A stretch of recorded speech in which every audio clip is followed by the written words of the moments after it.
Welcome to the third episode of Ramblings with an Average CrossFitter. This is the first interview episode I have. I'm with my good college buddy, and he's a 60-day CrossFit veteran. And we're going to talk about perception today. What perception is, how it applies in the sport in CrossFit, and what it does for you as your perception of other people and how you see yourself. So, John, why don't you just, tell them, I know, but not everybody knows, people are watching it, what's your experience with, how long you've been in CrossFit? 60 days, right? And you're at CrossFit, CrossFit Iron Marys. Iron Mary, okay. And, so you've done, you did a workout today. I mean, you consider yourself, you're learning and you're trying to, get experience and things like that. But I mean, you had a sport background. You played. I remember you told me, you played high school football, and then you did, we did Herdsman together, things like that. So I definitely had that. How do you feel about yourself? Like how people look at you. All right, let's start with just how you feel about yourself before CrossFit and now, just starting into it. How do you feel it's changed how you look at things? I guess before CrossFit, a lot of the stuff that I dealt with was them feeling that I was very limited due to some mobility and problems with my genetic disorder and having a tumor in my foot, everything that was very limiting. Never was able to lift the way I wanted to, run the way I wanted to. I was always just big and strong and able to get in the way. And that's why I was good at what I did in football, but having found a way from the tumor start going away, started getting some mobility, I wanted to get in and start working out. And I just find that if I go in the gym by myself, I really, don't know. I know enough to be dangerous and possibly hurt myself.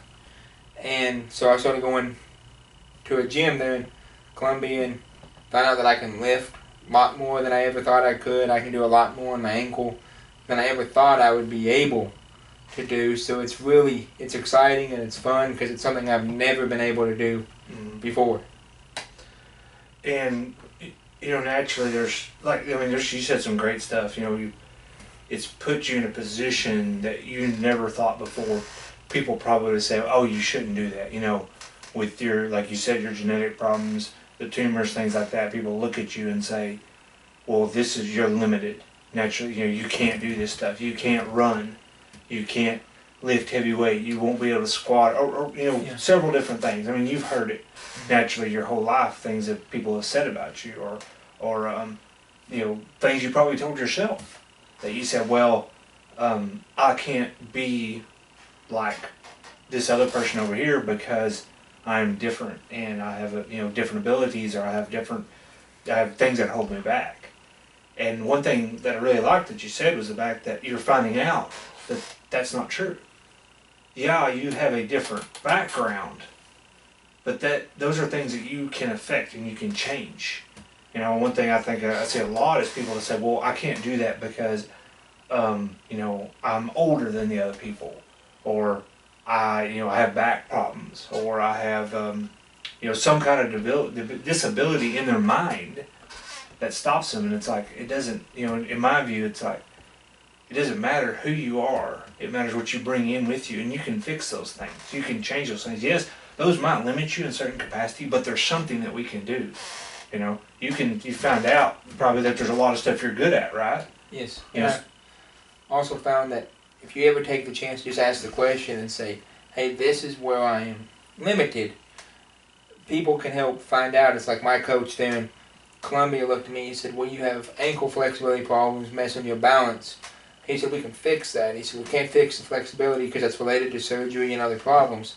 He said, but by strengthening your quads, strengthening your hamstrings, strengthening your glutes, strengthening your calves, he said those muscles will start to take over where you're weak and help you build support and everything. So it's stepping on and just asking the questions rather than saying, I can't, asking somebody who actually knows, for one, and can say, yeah, there's a problem, but we can work with the problem.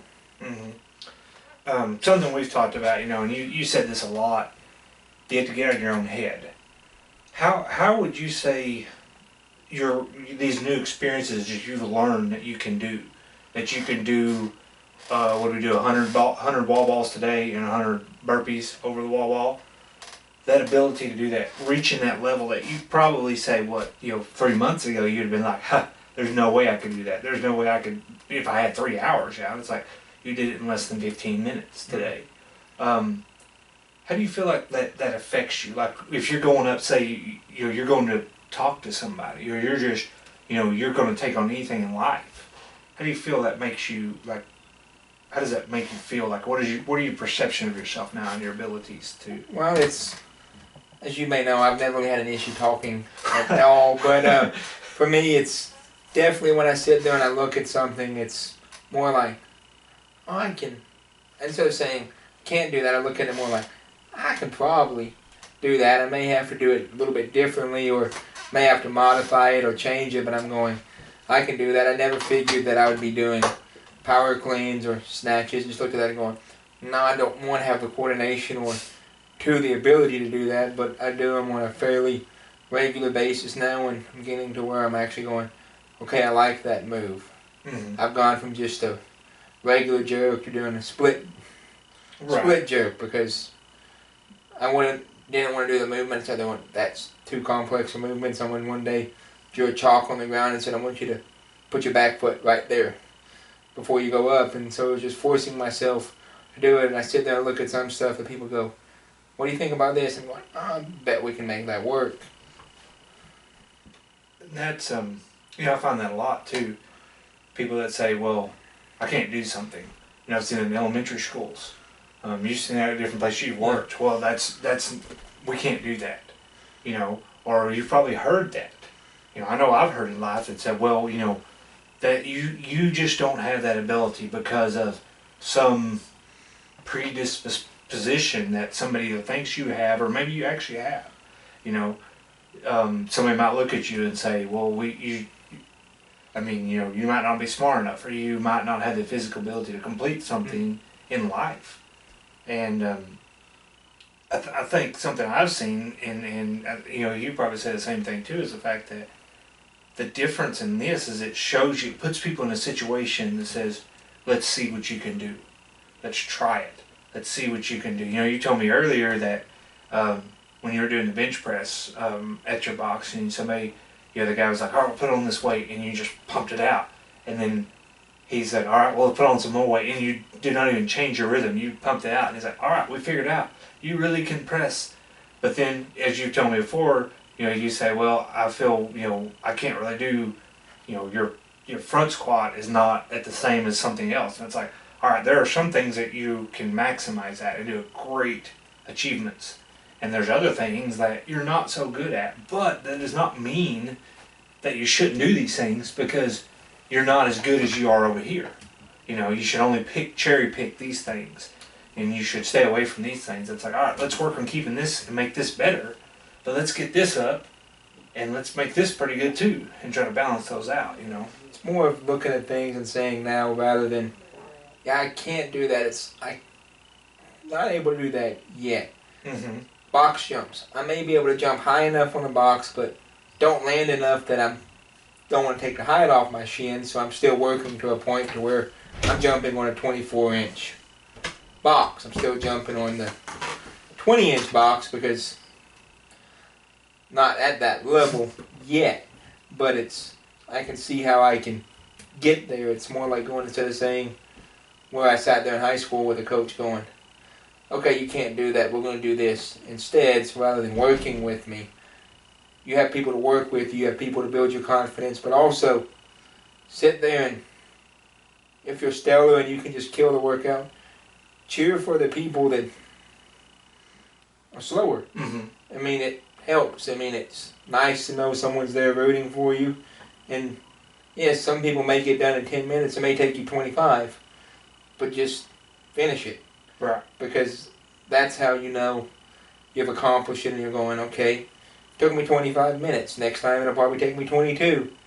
But you said you're not there at the 10-minute mark yet, but you can be. You know, it was interesting. You said you had a coach when you're in high school that said, "All right, you can't do this, so we're going to do this instead." You know, in CrossFit, we always consider that scaling.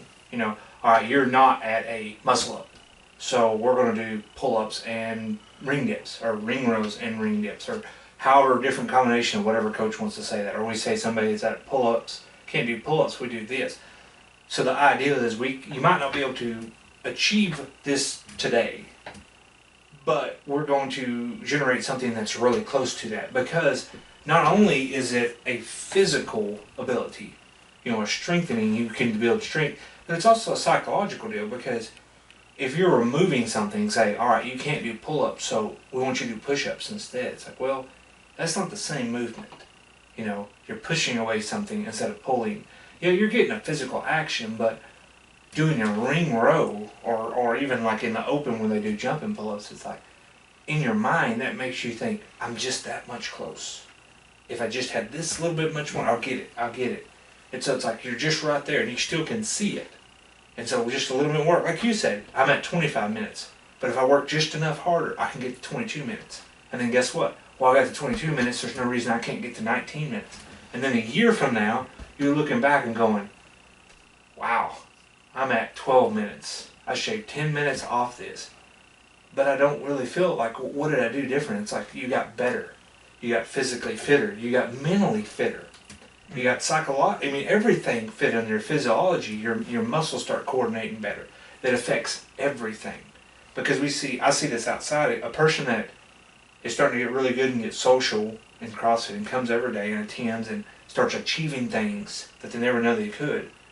They also see aspects outside of life. They start doing things that they never knew they could, because, just like you said, well, I didn't know I could do that. Well, what else in your life you're like, have you ever limited yourself from, just because you thought you were different or you did not have the ability to achieve that in life? I think, you know, that says to anybody else is the fact that, you know, I've always heard this terminology, and maybe it's kind of just an archaic thing, but people say, well, that person's out of your league. You know, in like, you know, relationships, it's psychology, the same thing we deal with anywhere else. It's like, I find it funny that if you see people that are in CrossFit, they do some crazy things, but they have fun and they live life because they're not afraid. They don't limit themselves. Mentally, they don't limit their capacity. They're just like, if I can do this, if I can survive Murph, if I can survive this stuff, I can do anything. Literally, the only limiting factor is your own mind. And then we talked about earlier at dinner, you told me that same thing and said your coach tells you, stop thinking. Get out of your own head, because you're actually hurting yourself thinking and limiting yourself. You know, we see that a lot at workouts too. I'll see guys resting. And so I'm like, keep going, keep moving. Just go faster, just go faster. You know, I saw that in the open. We had an individual athlete that I was judging, and on the scale division, you know, and I know we're not supposed to coach, but I told her, I said, just keep going, get back to the bar. And she's like, I can't do it. And I said, just do it, just keep moving. And she got the farthest of any scaled lady in our box in that workout. And it was very impressive. And she said, you just wouldn't let me quit. It's like, because if you just don't let your brain make you quit, if you just don't let yourself quit, you can reach. If you just keep moving and just keep going, you're going to reach things. And that's the same thing in life. If you just keep at it, persistent, and stay at it, and keep moving, you're going to eventually achieve goals that you never thought you ever could. But you're not going to get it in one day. You know, you're not going to show up in a box and get a muscle up. I mean, I've seen it, but I've seen people do it, but it's because they had a lot of outside fitness, and all they had to do was eventually learn how to do their muscles to coordinate enough. You know, but for other people, most of the athletes that come in the box, it's going to take them a year, 2 years, sometimes even longer. You know, I know one girl that she's 5 years and hasn't got one. Now, probably it's a lot of time because she didn't work on it, but it's one of the things that you will eventually get there. You're not going to get there in one day. You're not going to get there in 1 week. You're probably not even going to get there in a month, but if you keep chipping at it, you keep working at it, you will improve that self. Your perception of yourself will improve because you've improved. But if you look back, don't look at what you're not being able to do in a month. Look how far you've come. Think about how far you've come in 2 months. You know, your 60 days, like you said. Think about what you thought about yourself before. during the first week, the next month, and then now. Look how far you've come. Imagine what it's going to be like in a year. Looking back and like, that's my warm-up weight. 185 pounds. I will warm up with that at front. That's what you would say. You'd be like, I'll warm up with front squats. I'm at 350 or whatever. Things like that. You'll be doing stuff. You're like, wow, that's. And imagine what else that's going to affect you. Just everything else in life. You're like, if I can affect this, how can I affect communicating with other people? Going out and putting yourself in situations like, like you said, or like you're wanting to do in your missionary work and things like that. Putting yourself in an area that says, why not? I have the faith I can do it. I know I have the strength to do it. As long as I just put myself and keep at it and keep going, it will work eventually. I think you also have to get in a mindset when you're looking at scaling and dropping weight that, yes, I may be able to clean 185 pounds, but if I'm supposed to do it 50 times over a workout, I can't do that quickly. So dropping the weight or doing the ring rows instead of the pull-ups, because I can't do very many strict pull-ups, but I know I can do ring rows. As long as at the end of the day, I'm at the end of the workout, I'm sitting there sweating, I put everything I had into it.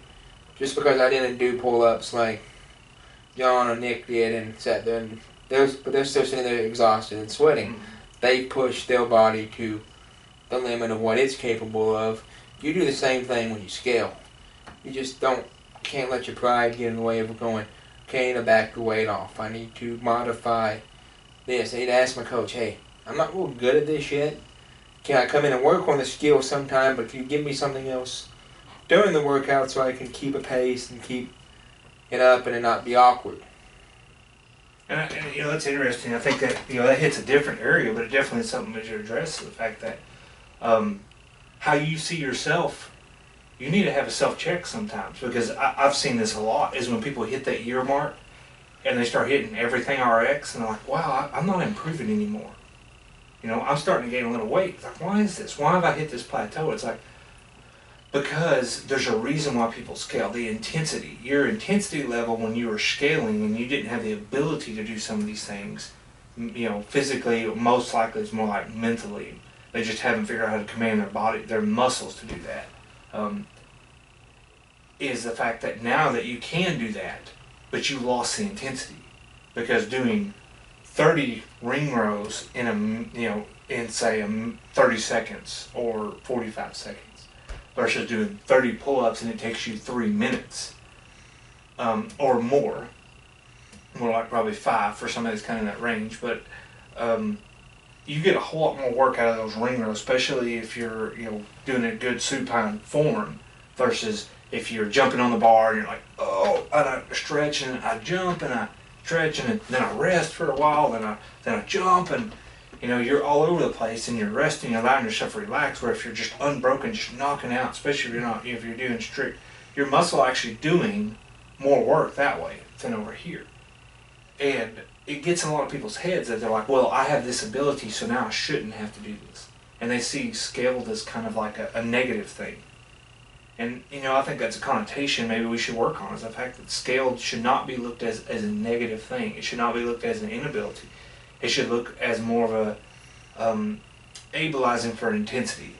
It's like, all right, we're going to go a different intensity level.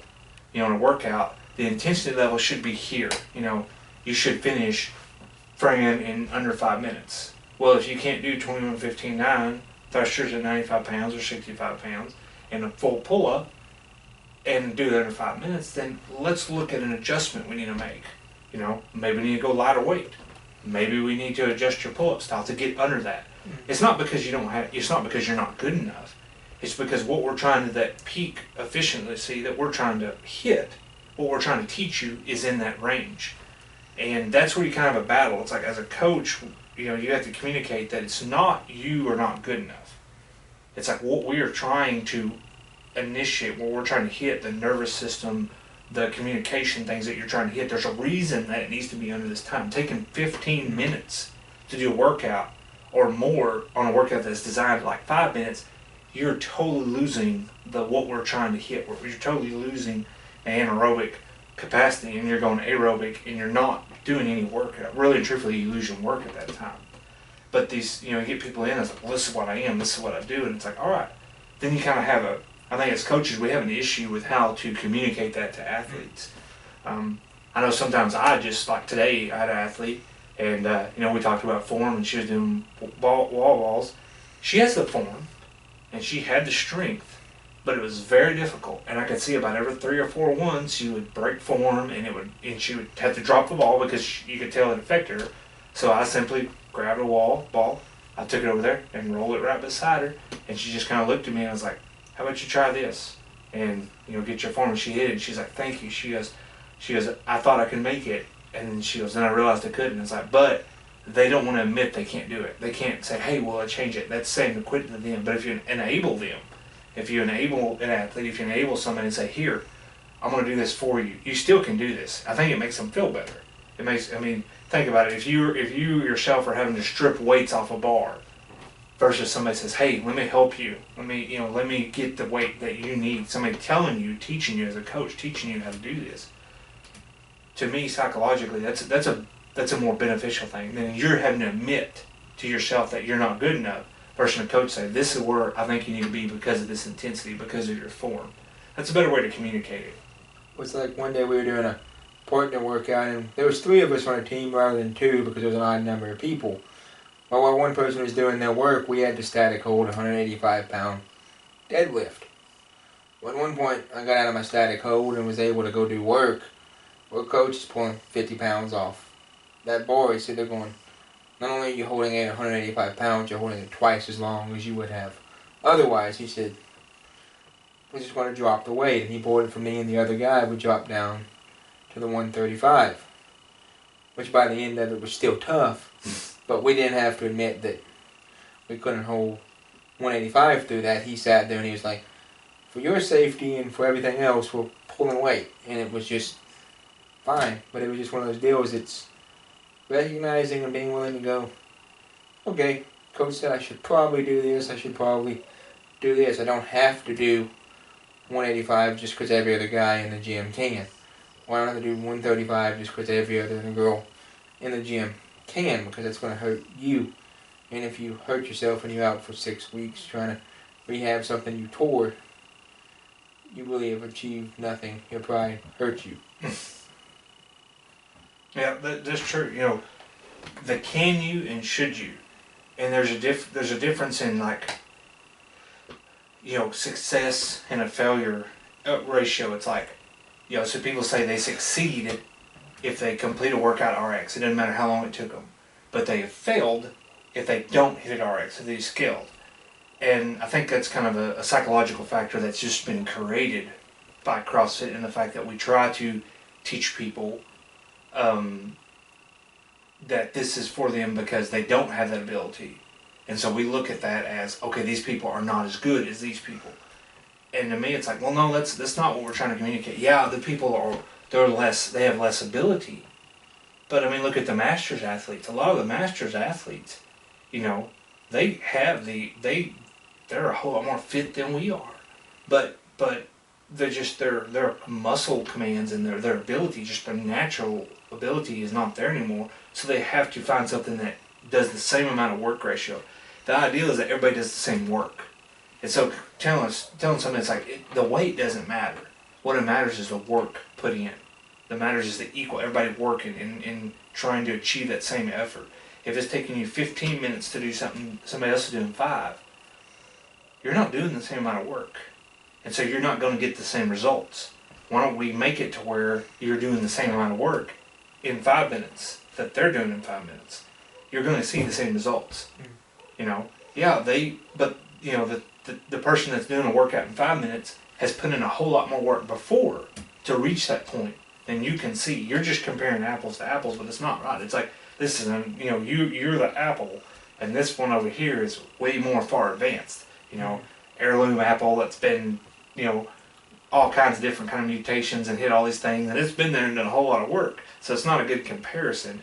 But I think we see that naturally as athletes, because we as humans, we look at each other and we size each other up, and the perception again, our perception of how we are, and that's kind of the other side of perception, is the fact that once we hit a level that, oh, I'm tough, I'm big. I can do these things.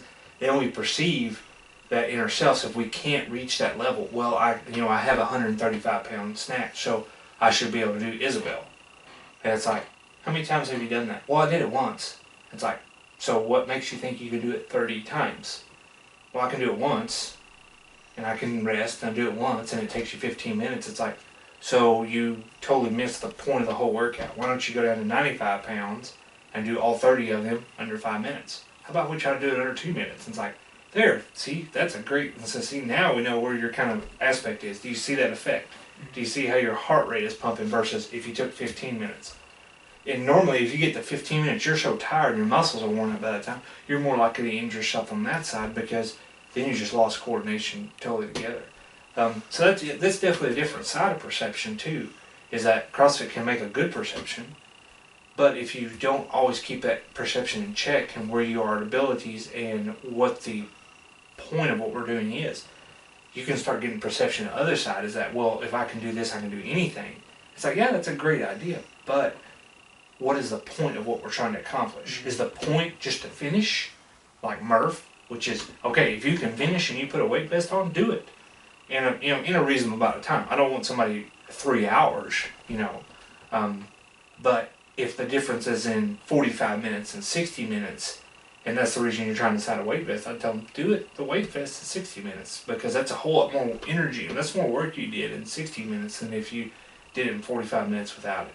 Naturally, that's not the best comparison, because I would think if you could do it in one time, and the vest is only slowing you down that much, there's something else kind of going on there, but I mean, it's really good, to see, to see where you're at now and see what your level is, things like that, and I really hope to see where you're at in a year. We'll see how if the show still exists in a year. We'll have a follow-up interview and be like, all right, this interview a year later, how have you changed? And I hope you go out there and just work at it.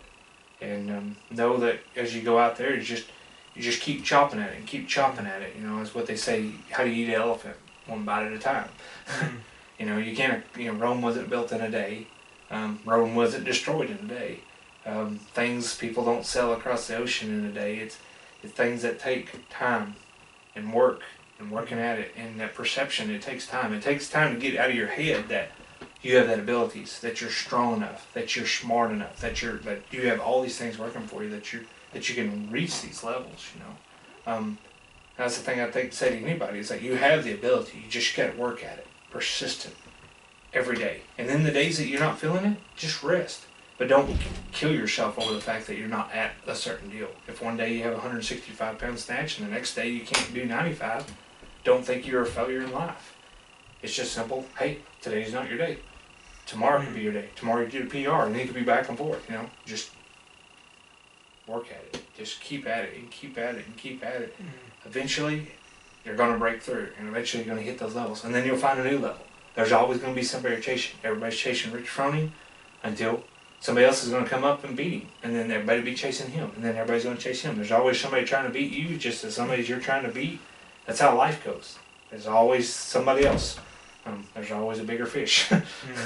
So, well, thanks. Hey, thanks for coming on the show, and thank y'all for if you're still watching. And we're going to be doing social proof as we come up. That's another one. Like I talked about, we're going to talk about cheating. We're going out to Clovis here, hopefully this month, and go over team goal setting and building your tribe, things like that. So, thank you, everything, and thank you.